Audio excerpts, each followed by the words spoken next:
in order to see what your account type is and change it if needed, this is what you're going to do. So you're going to log into Instagram and you're going to go to your profile page.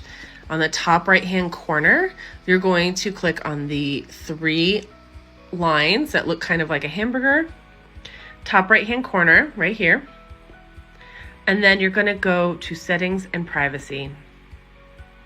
Then you're going to scroll down to where you see for professionals, the creator tools and controls, this one right here. Click on that. And then you're going to scroll down until you see switch account type, okay?